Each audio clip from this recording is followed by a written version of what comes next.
Excellent. Fantastic. All right, thanks everybody. Thanks everybody for coming together. And that if you could hit your mute buttons, that would be super helpful. And then we have some time for some questions towards the end, and we'll be inviting you to unmute or go into the chat. My goal today, or our goal today, is to provide information or get you thinking about how to better use technology in teaching and coaching, particularly in golf. And you know, we got into this area of research mostly because I'll admit, mostly because I was competing one day in golf and forgot my rangefinder at home and panicked, and then started wondering why I was so panicked, because I still knew how to step out yardages and whatnot, but for some reason thought that my performance was going to tank if I didn't have my rangefinder with me. It happened that I shot the exact same score as I did the day before, which was not particularly great, but there was no difference between having my rangefinder or not.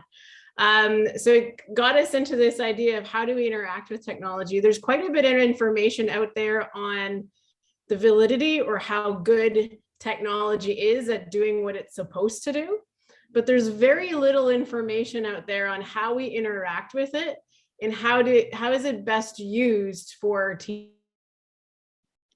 Oh shit. No, it's okay. I unmuted myself. It's good. And that's what we're going to talk about today. The first bit of this presentation is actually going to be pretty interactive, not in the sense that I'm going to get you to unmute and talk, but I'm going to get you to answer some questions using technology, using Mentimeter. So this is all anonymous. I'm going to share my screen. And what you're going to see is a poll. And if you're familiar with Mentimeter, this is something you've seen before. But if you have a second device, like your phone or an iPad, or you can open a second window in your browser if you're on your computer, and you just type in www.menti.com, and it'll ask you for a code. And the code is 88954460. And if you log on to this, as I ask questions, you can answer these questions, and the results, as you see on your screen, will start popping up. This is all anonymous, so I don't know who's saying what, but we're going to start off by just asking everybody, do you use or do you intend to use technology in your coaching or instruction? So we'll give it a couple moments for everybody to get on here and get settled. But as you see, and this is no surprise, this is kind of a trick question, because I'm assuming if you're attending this type of workshop, you probably use or think of using technology in your coaching or teaching. As we see, there's that column just keeps climbing and climbing, and I'll give a couple more moments here just in case. There we go. And when it starts settling, we'll move to the next question. So again, it's menti.com, and the code is 88954460.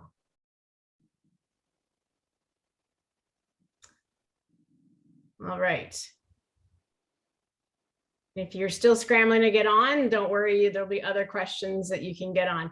The general consensus here is that most people are going to be using technology in their teaching.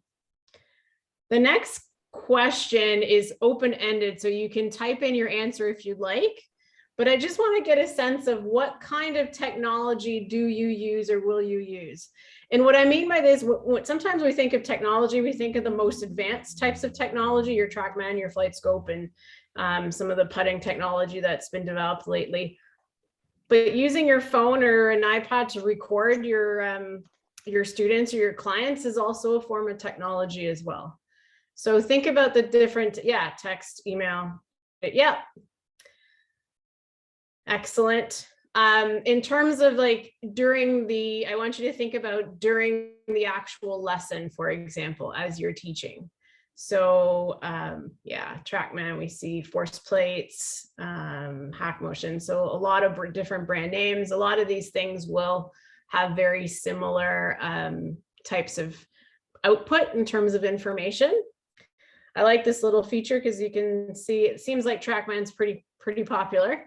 The biggest words are the most popular answers here. Okay. And again, there's some overlap here. The iPhone and the iPads are really helpful. We've got Body Track.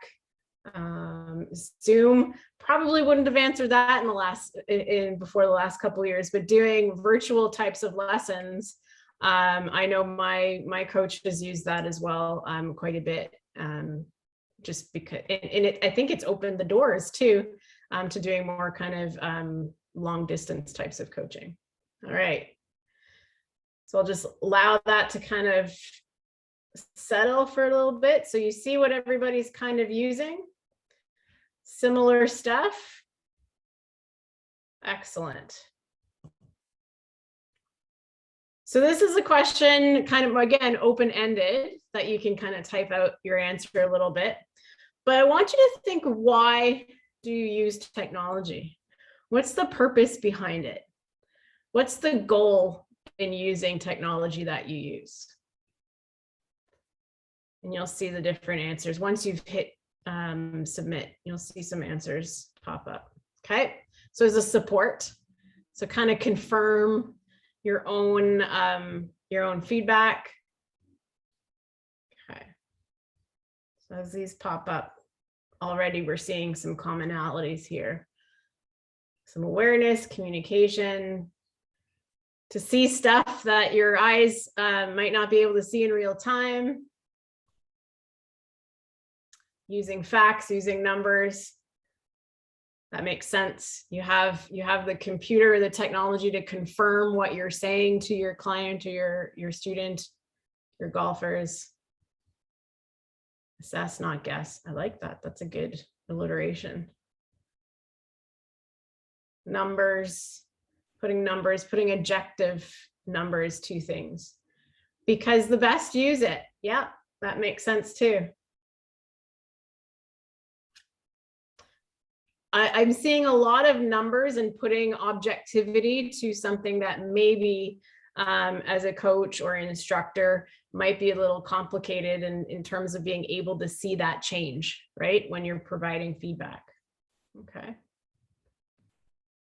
Providing baselines, excellent.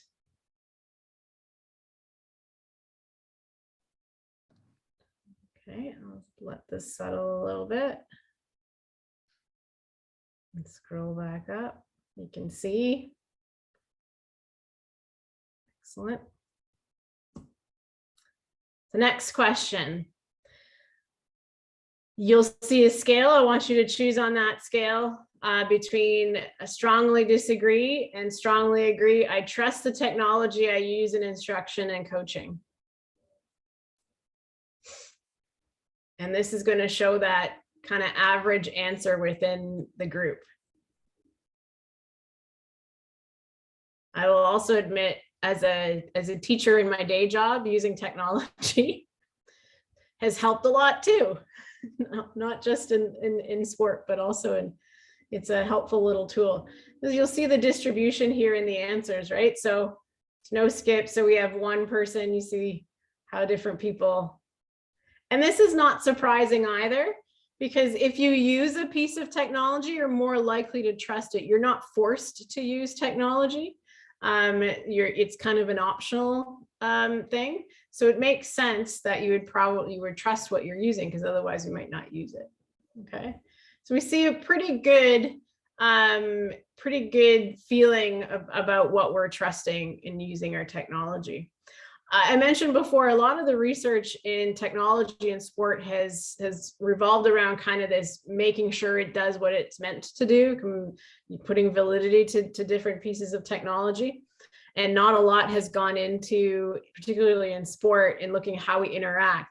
That's actually not the case in other areas of research. I've had the opportunity to work and do research in the military, where We do some research looking at how people interact with technology in like bomb detection, which is a lot more, I'm going to say, life or death type of scenario, and important to understand in terms of job requirement. But they need to interact with their technology. It's part of their job, where a lot of times in sport, it's kind of expected as technology improves, but might not necessarily, like I said, you're not forced to do it. It's a choice, and there's enough in the marketplace to be able to choose what you feel most comfortable with. All right, so we feel pretty good about what we're using. Now, the next couple of questions, I want you to think of yourself as a golfer, as a client, as a student, and maybe take off your coach instructor hat for a moment and think of putting yourself in that golfer's shoes. So if you were to be, some of you might still be, and that's fantastic, but if you were in that position of the paying client or the student, what do you like about training with technology? So as a golfer, for me, I'll answer this question. For me, it is being able to see change. I distinctly remember sometimes when we're working on a particular thing, it might be very different in terms of the outcome where the ball ends up. But if I see a change on the screen, which my coach tells me that that's what we're working on, then I feel pretty good. Okay. Compare. So there's a comparison, there's feedback. Yeah, some more immediate feedback. See progress, validating change, which is what I was referring to for myself personally. Clarity, instant feedback. Okay. I'll let this keep coming in.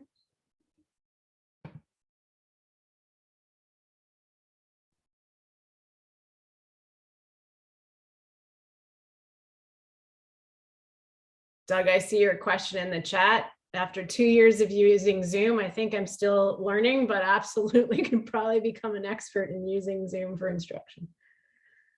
So really, think about what it is that you want and go for it, right? Like there's no shame in being on social media. Just go ahead here. I got that. Good. And it's settled, so we'll move on to the next question. What do you not like about training with technology? So what are some of the pitfalls, the downfalls of training with technology?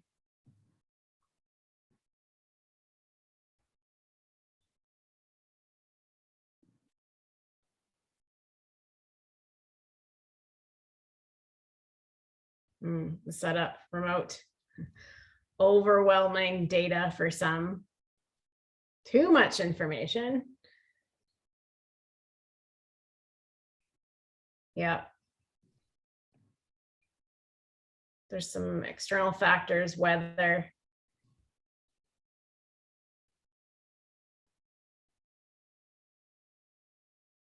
Okay, so we'll let some others come in here.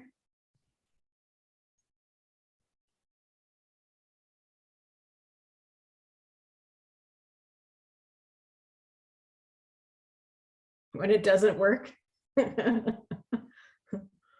When your battery dies, when you forget it plugged in your wall and you're on your way to provincials. Yeah. Too much information. Yeah, expense for sure, depending on what you're using. Okay, so a lot of overlap here, which makes a lot of sense too. Too technical when it doesn't work. Lose feel. Fantastic. Let this settle a little bit more.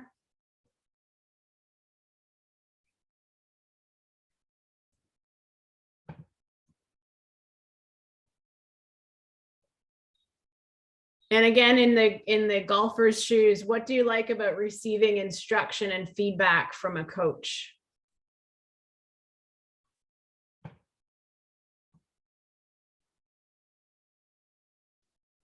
So technology aside, what do you like about receiving instruction and feedback from a coach?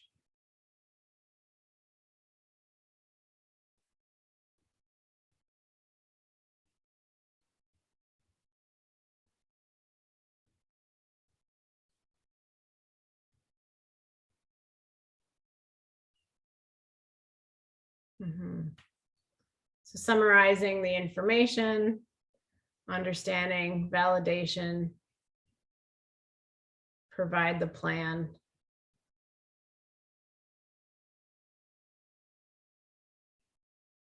A lot of these are a lot like comforting types of things, which is good.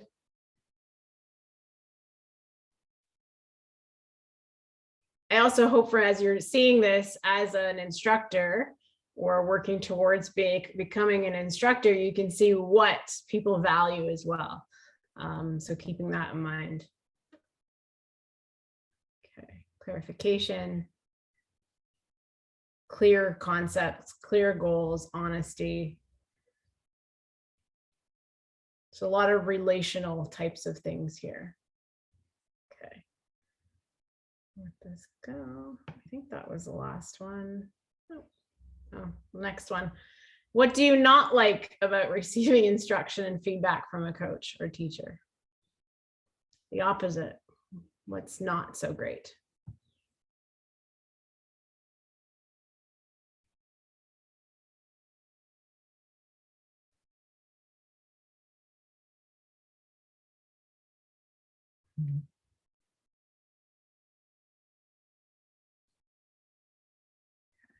So we see some communication things, related information, too much information, overly critical, unclear, confusion.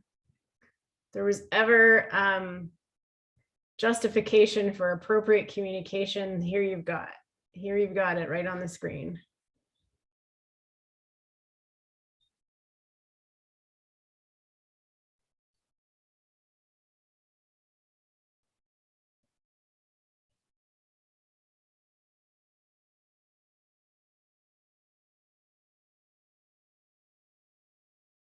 Okay. Even some that are maybe depending on your comfort level on different different technology that you use.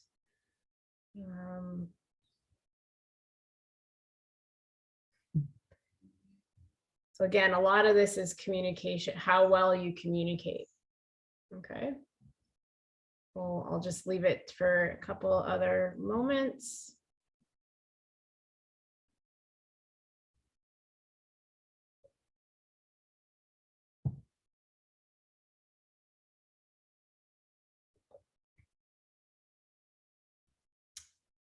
Excellent.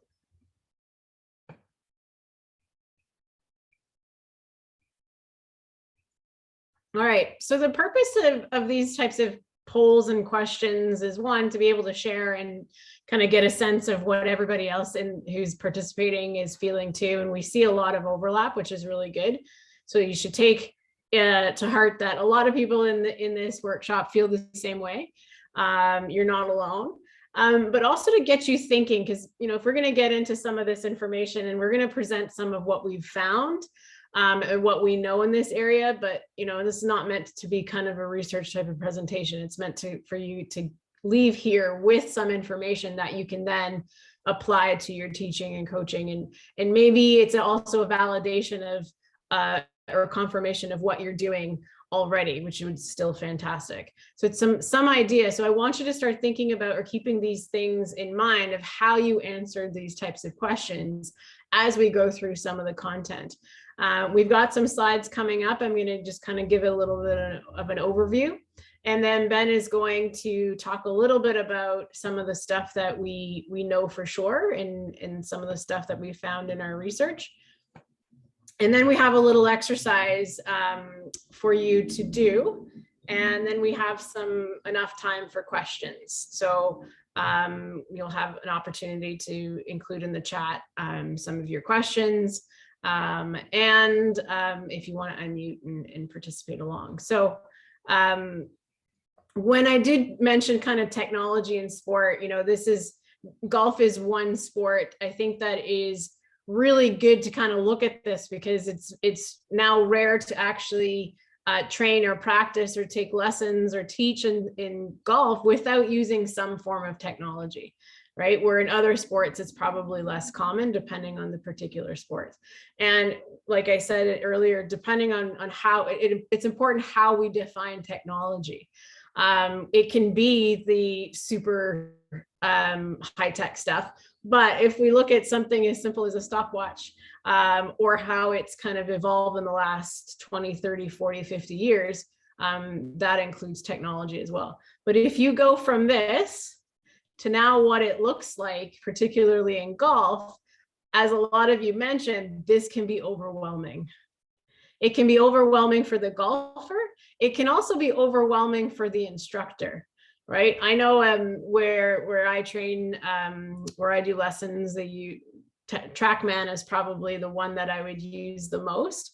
And sometimes I look at the screen and I'm like, oh my God, that's way too much information. And I'm lucky enough to have a coach that says, ignore half of that page, just look at these couple of numbers, and that's what we're looking at today, or that's what we're working on.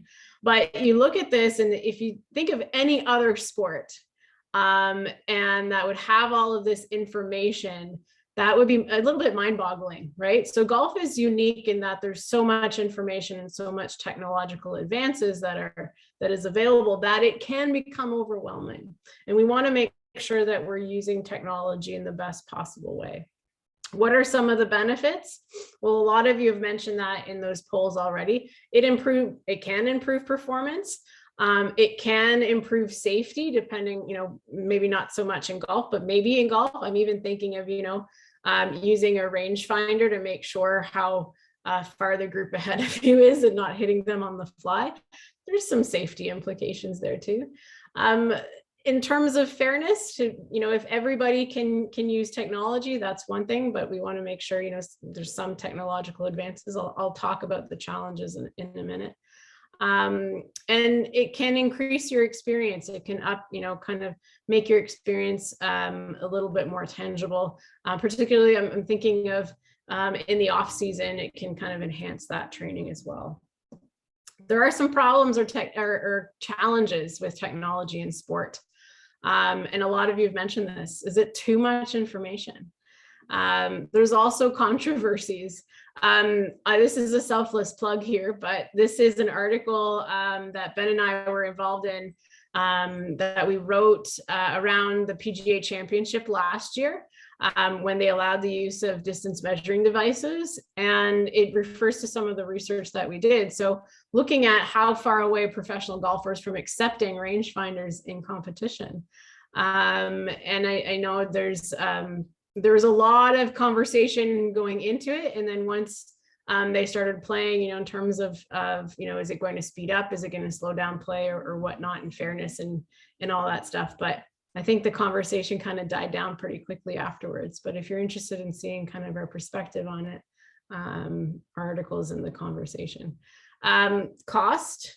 So coming back to kind of this idea of fairness, you have to be able to, for TrackMan, to either know somebody or get a lend of a TrackMan, or be willing to spend upwards of $25,000 for a system. So all things to take into consideration.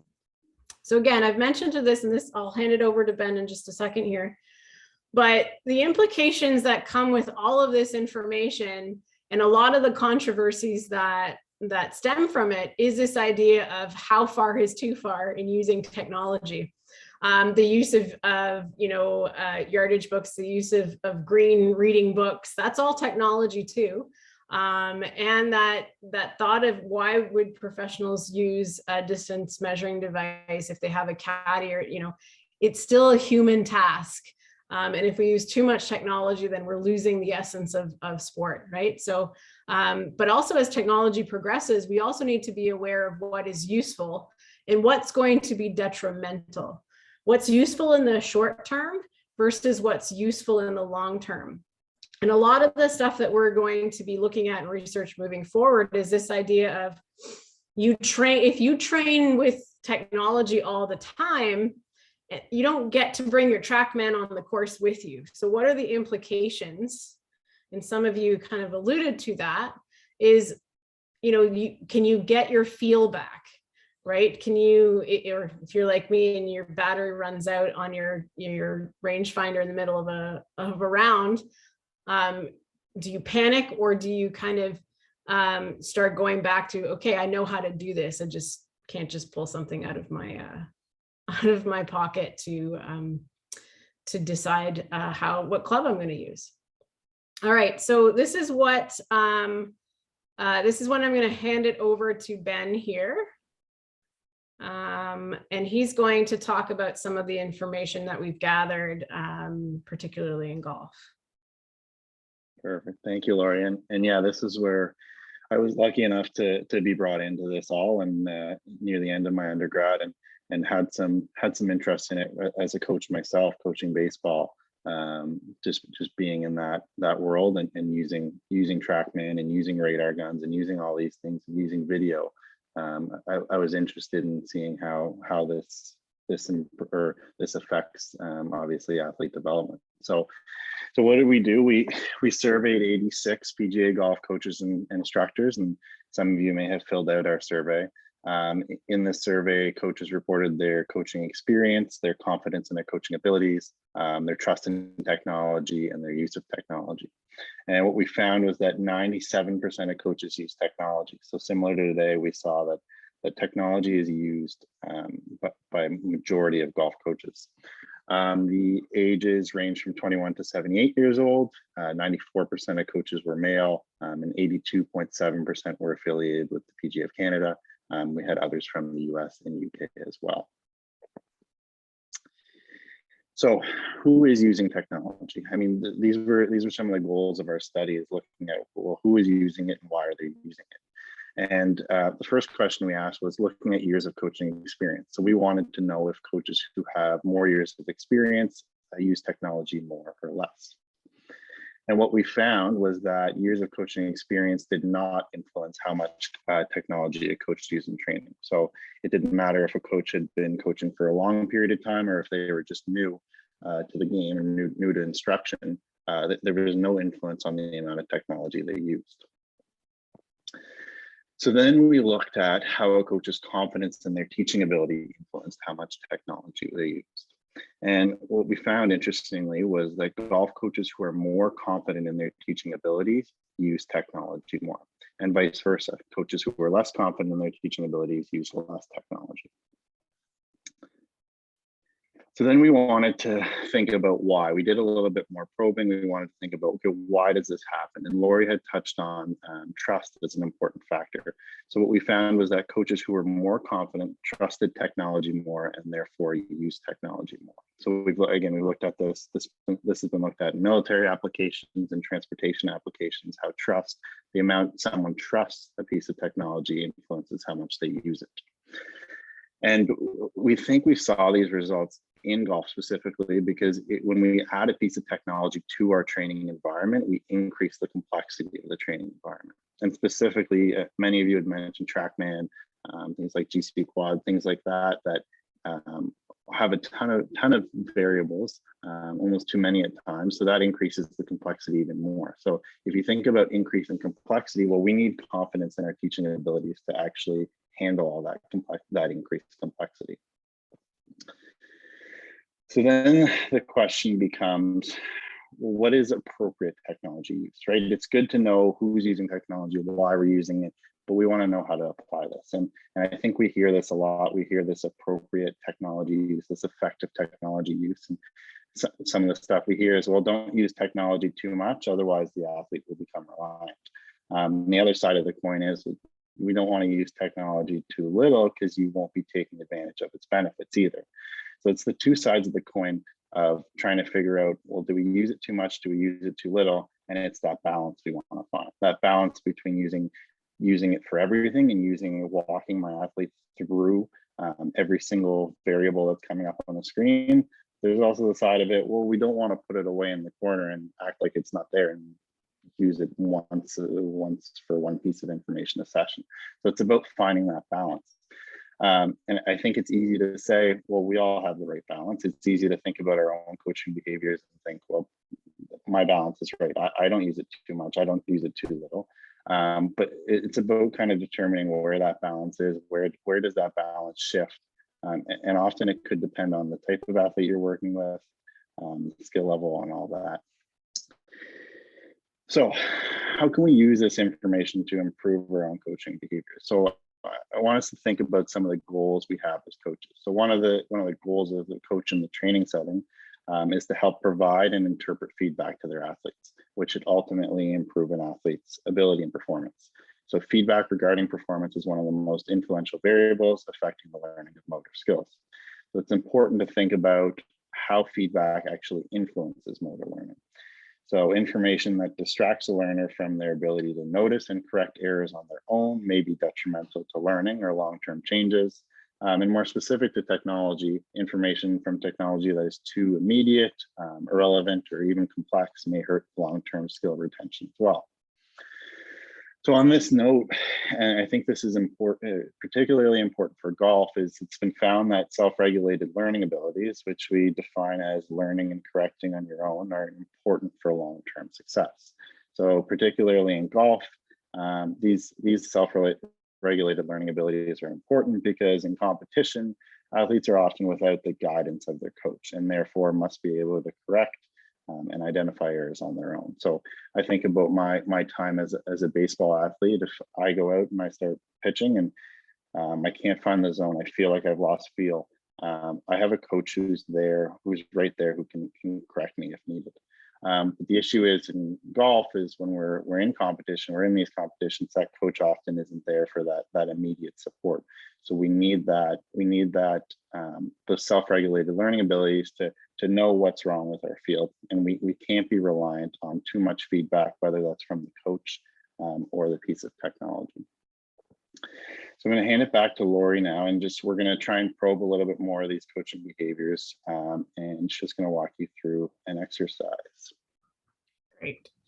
Thanks, Ben. And Ben's done a lot of work in this area and continues to do some of this research, which I'm hoping to continue to present to you all. So I want to kind of reinforce some of this information here that Ben talked about. And it reminds me of when I've been able or have the opportunity to do some coaching education. So I do some of the NCCP modules and mostly along the sports psychology types of content. And one of the biggest things or the pieces of feedback or the requested information that I get from coaches across all sports is quote unquote, I really wish I didn't have to tell my athletes to do the same thing over and over and over again. I wish they had some independence and kind of things. So that's, I think, universal. It's not something that's specific to a particular sport.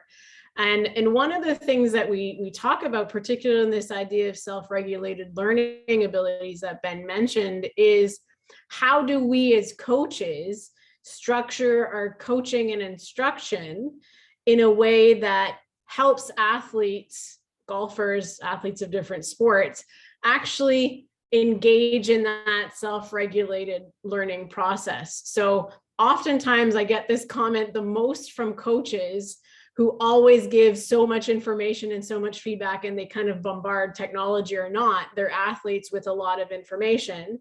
And then those coaches are sometimes the ones that most often will say things like, I really wish my athletes could do things on their own. So we sometimes see that the amount of information that we provide can have an impact on those self-regulated learning abilities. So as Ben said, I'm going to kind of just walk you through a little bit of an exercise, thinking, feel free to write this down if you have, there's no test or anything, you don't have to submit an assignment, but this might be helpful just to kind of remember as you move forward. And if you don't have anything to write on, that's not a problem either. But if you do, I want you to think about first, think of a particular client or golfer that you work with or teach. If you're not in that position yet, that you're having golfers and clients that you work with, think of yourself or think of a friend or whatnot. Okay. So think of a particular client or golfer that you work with. If you have that person in your mind, I want you to think of what their current goal is, or what goal you perhaps have been working on in the past. Think of a particular, whether it's distance, increasing distance, whether it's shot accuracy, whether it's shot shape, whatever you'd like, whatever they're working on in that moment. Okay, so what are you working on with this particular client or golfer? give you a chance to write that down if you need to. Now, with your expertise as an instructor and your knowledge of the sport of golf and the golf swing, how much and what type of information or feedback are you providing them? Okay, so if they want to increase distance, for example, and I'm only saying this because this is stuff that I've been working on, you want to increase distance, you might want to increase club head speed. If you want depending on your kind of direction control, you might be looking at club head at impact, those types of that type of information. Or if you're working on putting, for example, it doesn't need to be full swing.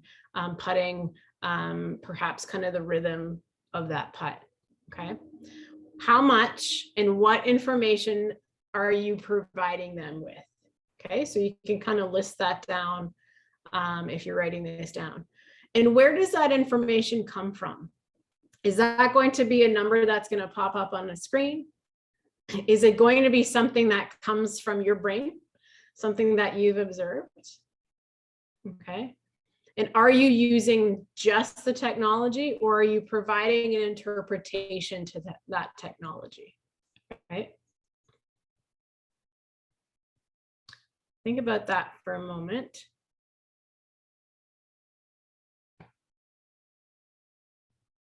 And now, is this information or the feedback directly related to the goal? And what I'm trying to get at here is the striking of the balance and thinking about kind of goal related type of information, and not just kind of that type, that type of information. But if you're in a position where there's so much information, depending on the technology that is being used, how much of that is overwhelming? So I'm going back to that question that putting yourself into your golfer's shoes. What do you not like about working with technology? And then, is there ways to change that? Is there ways to remove things off of the screen? I know with some pieces of technology in golf, you can kind of control some of the information that's posted up on the screen once you've hit a shot or whatnot. Or is it your verbal instruction to golfers to be like, just pay attention to this number? That's all we're working on right now, right? And this might depend on the ability or the level of competition of the person that you're working with. Is it a 30 handicap beginner? Is it a 15 handicapper who's really trying to kind of lower their handicap to single digits? Or is it a scratch golfer who can interpret some of that information? I'll also say something like a personality. I know some individuals are much more into kind of the feel. I'm going to say the art of sport as opposed to the science of sport. I remember working with a paddler, for example. So sprint kayaking, where you're in a boat, you one end of the lake to the other as fast as you can, and paddling or kayaking is another sport that uses quite a bit of technology, stroke rate, not more rudimentary types of perhaps of technology, but they have, some paddlers, some kayakers want to know what their stroke rate, and this is common in rowing as well, what their stroke rate is at every single interval of the race. And that's part of their race plan. And I worked with a particular paddler that just was total feel. If I feel like I need to go faster, I'll go faster. If I feel like I need to, settle down a little bit into a pattern, I'll settle it down a little bit. So getting to know your clients enough to see you're asking the questions to see how much information that they want to engage with. Okay. But coming back to this last point, is the information directly related to their goal? And I think that's where we get hung up a lot with, is so much information, is it relevant in that moment? And then I want you to think about this question here. If the golfer didn't have the technology, would they still be able to make their own corrections? And that's where you as an instructor provide that interpretation and provide the actual coaching of how to change the number on the screen. as opposed to using it just as a way to objectify or make the data a little bit more objective, right? So one of the most important questions in terms of golf instruction, perhaps, that you want to ask yourself if you're using technology is this: is this golfer going to be able to make this correction without this technology, right? And that's, as Ben said, that's important because golf is one of the few sports where you don't get coaching in the middle of a round. In fact, it's almost, you shouldn't be trying to change your swing in the middle of a round unless there's major issues or whatnot. It's not like baseball where the pitching coach can come, call a timeout and be like, oh, something's wrong, I need to correct this. It's not like hockey where coach can speak to a player after every 45 seconds if they need to. So thinking about, can the golfer make their own correction if they didn't have that technology, and using technology as more of a support as opposed to your primary use of information.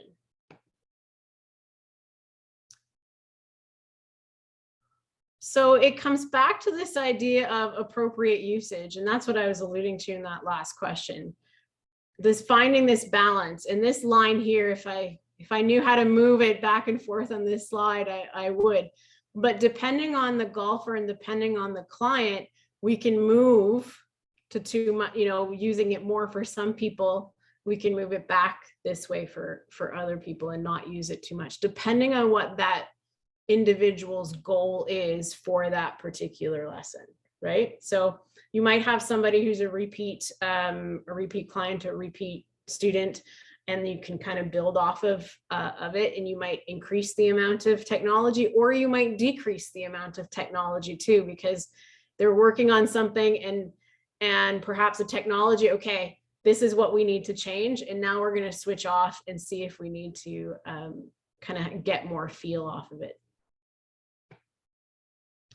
So the next steps that we're going to be looking at is kind of, I've almost been alluding to it, but is exactly this. If we were to provide people with the technology to train, and then all of a sudden, same lesson, same coach, whatnot, and just say, okay, technology is not available. Can you use that information from the technology and still make a long-lasting change without necessarily relying on that technology long-term? So these are the questions that we're going to keep trying to answer. How does feedback from the technology and the coach's influence using that technology influence an athlete's ability to learn? And that's the kind of long-term goal, right? So you're not working on the same thing over and over and over again with the same person, that you're able to kind of progress. Okay, we've taught this, they've learned this, we can move on. And then how does training with technology and practice translate to performing in competition without technology? And what are the specific factors that we can make that, I'm going to say, easier or less challenging? And in that turn, as Ben talked about, that self-regulated learning abilities, how do we amplify? How do we make sure that we're getting our golfers to really be able to, one, use the technology because it's there and it's helpful, but translate that into being able to self-correct when needed? So with that, that's the end of the slideshow. This is my contact information. I'm sometimes on Twitter and sometimes tweet about interesting sports psychology things. So if you wanted to give me a follow, feel free to. And otherwise, we wanted to leave enough time for some questions. So we've got about 10-15 minutes here. If there are any questions, so feel free to unmute or go into the chat if anybody has any specific or burning questions they'd like to ask Ben or I. Great. Thanks very much, Laura. Yeah, for sure.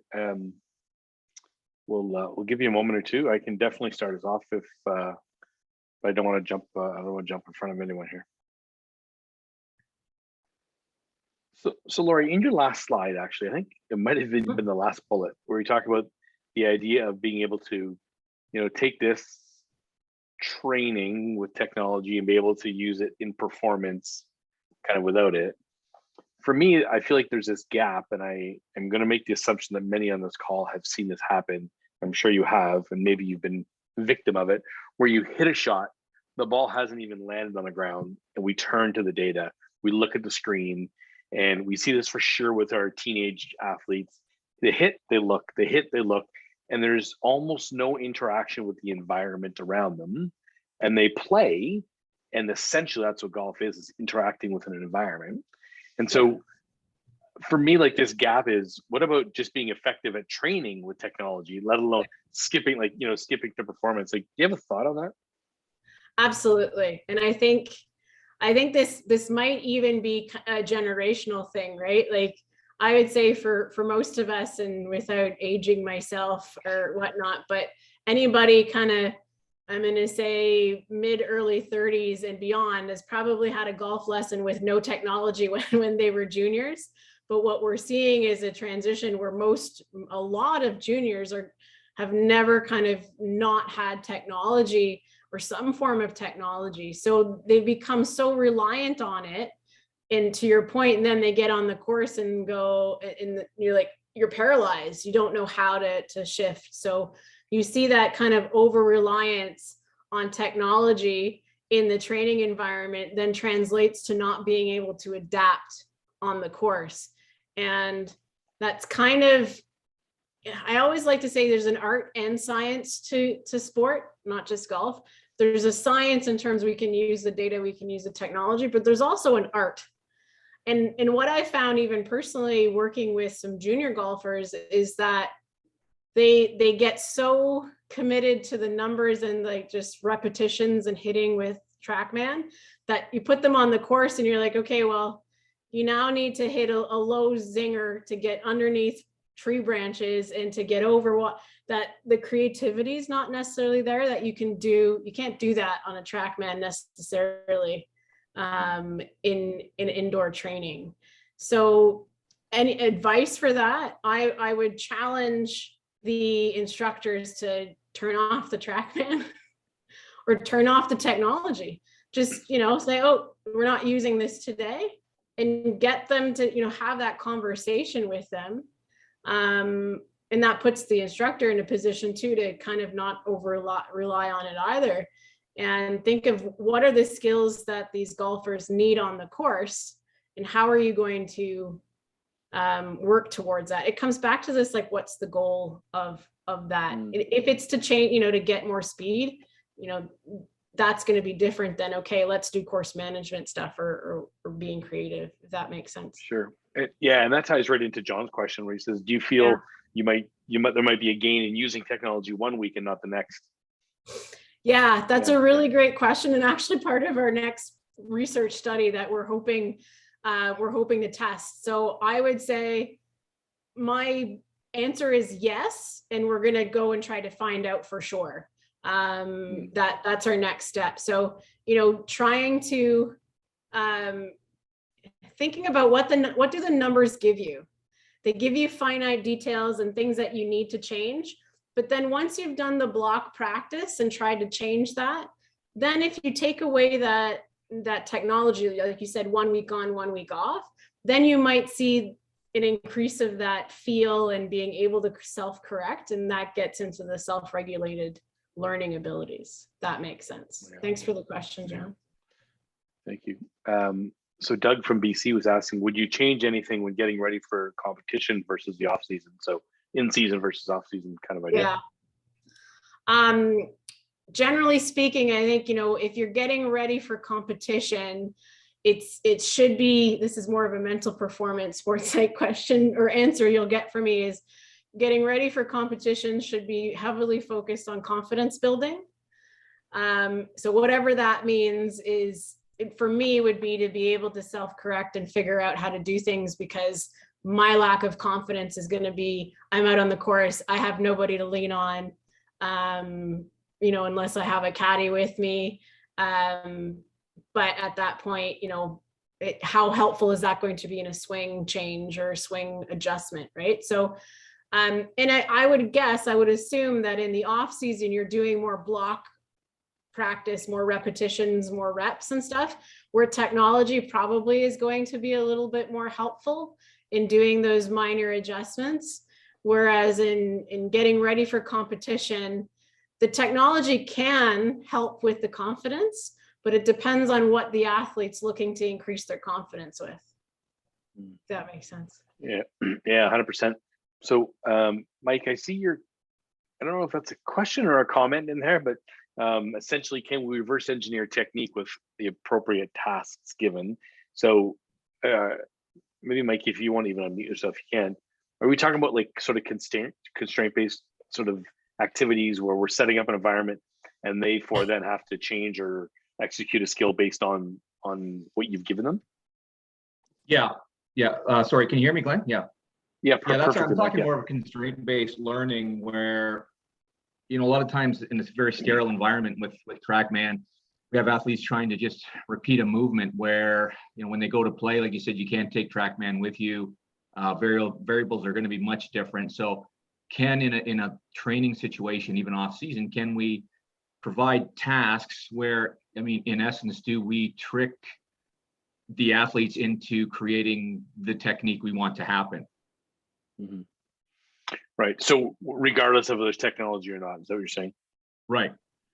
So I think it has to okay. be that blend of like I said, ecological there, where we're taking in maybe a little more things that might affect us when we play versus just the standard information processing where we're just going to try to make the same swing and think that that's going to be the appropriate thing, depending again on the level of player and their skill set. I would agree. I think, if again comes back to the goal of that session, if you're not doing kind of a swing change or a particular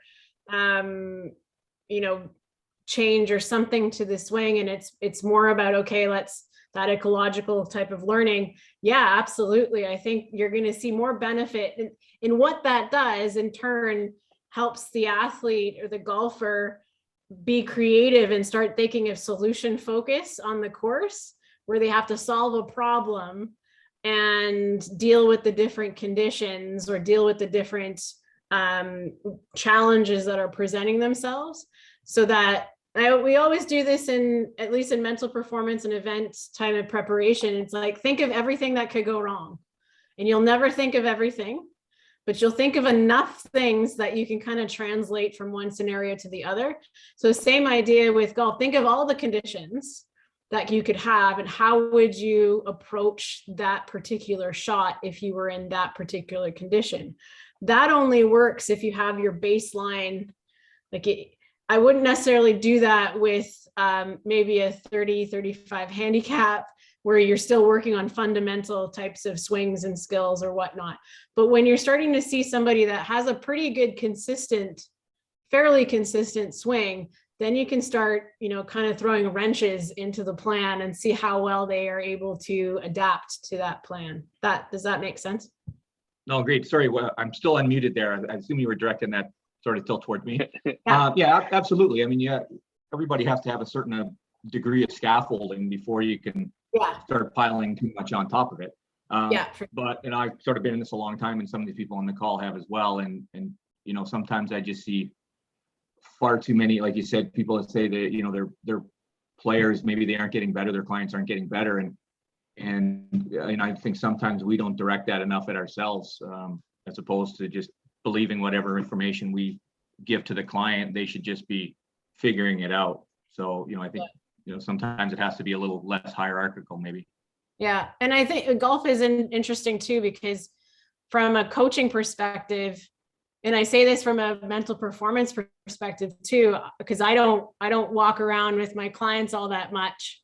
It's a rare sport where the coach or instructor rarely sees the person perform consistently on a long-term basis, where you see your athletes when they come to you for lessons, as opposed to maybe a football or basketball coach that sees them in competition all the time because you're coaching on the sidelines type of thing as the game goes on. So what I'm getting at is you're relying on the information that the golfer's providing you on their kind of self-report as opposed to your observations in competition. Any Yeah, other? that's fantastic. Yeah. There's some great, so for those of you, if you haven't looked in the chat, there's some really great sort of comments from Eric and Jean Charles and Brett, who are sort of all talking to each other in there. So, you know, for sure, have a look in there. Laurie, one of the things I'm thinking about is like there's this lag period of when users, i.e. coaches, get comfortable with actually like just using the technology in terms of like the hard, like the hardware itself. And then there's like trying to understand the data. Then there's like trying to interpret it. Like there's these kind of this learning process. And I don't think we're there yet as an industry. And I don't think we're there yet in sport as a whole. And so your comment earlier, and this is aimed at no one here, but I think no one on the call thinks they use it too much or they think they use it too little. I think Ben mentioned that. And so as we just start to find maybe a sweet spot or get there, technology is moving way faster, I think, than our ability to learn and use it effectively. So like, do you think we'll always be chasing? Like, do you ever see us in a spot where we kind of have that part like figured out a little bit about really being highly effective? Because I feel like we're going to get there, and it's going to be, you know, different again. I would say the manufacturers hope not, because then they should slow down. Yeah, they should slow down, but that's not how they make money, unfortunately. So I think it is this idea of we have, you know, it's the same thing as keeping up with my phone, right? Like by the time I know exactly how to use it, it's dead and I have to go buy another one. And then I'm using, or every time there's an update, it's try to learn it again, right? And I think we are in this constant kind of trying to keep up. But if just because the information is there doesn't mean it's useful all the time, right? I'm sure my phone does a lot of things that I have no idea how it does it, that I don't need it. So I'm not going to use it. So I think we need to, as I'm going to say, critical consumers, ask the questions of what purpose would this serve? And there's going to be technological advances that are going to be really important and really cool and super helpful.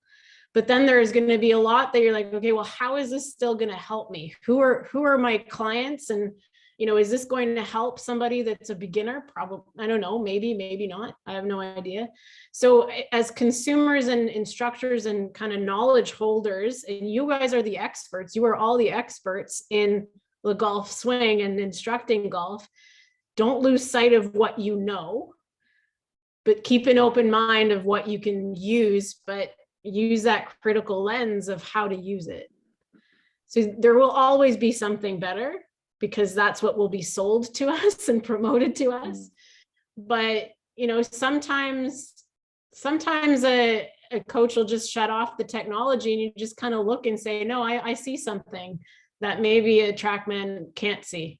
And I think not to forget that there's an art and science to it, and you are the art as the instructor. And don't forget that. And I'll come back to it as you guys answered on the Mentimeter. You'll see how important communication is. How you communicate to your athletes and your clients is by far more important than any piece of technology you're ever going to use.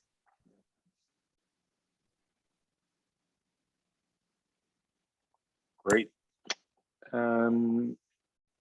I don't see anything more in the chat. We can do a little going once, twice to the audience. Anyone else have anything that you want to ask or share of Ben or Laurie?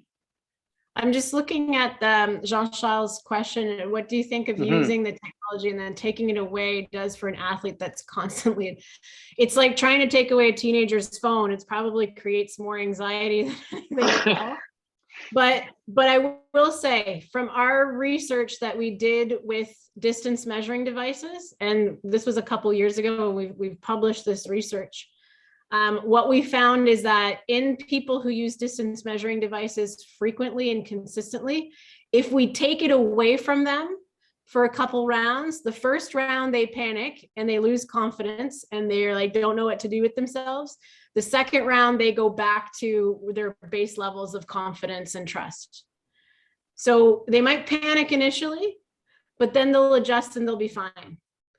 So don't, provide them comfort in knowing that confidence that they can adjust, that they don't need it. And that has kind of a two-pronged benefit to it, because they will adjust. They have to. I don't think you'll ever see golf evolve to having TrackMan on the course.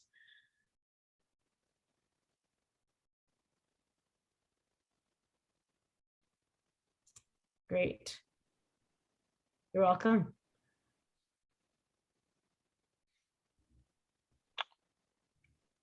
Well, Lori, Ben, any parting shots you want to share with the group before we wrap it up? And you're good. I would say, if you have any questions, don't feel free to shoot them over. And Ben, you're going to say something? No, I was saying I'm good. Okay, excellent. Yeah. And we're going to continue doing this research. So we look forward to sharing. We'll continue sharing this information with the PGA, and they'll be sharing it back to you all. So. Yeah, and for sure. I popped my email in the chat. I know everyone's saying thank you, so it's going to get lost in there really quick. But yeah, Glenn at pgaofcanada.com, 2 N's in Glenn, and happy to connect you with Lori, Ben, or others, and chat anything teaching and coaching. For sure, that's part of our job, and our role as a professional association is to support you and essentially helping you answer questions that you have around your own coaching or program development or whatever that might be. So I know you have lots on the plate in this time of year, getting ready for next season, but please let's connect and be well, everyone. Thanks everybody for participating.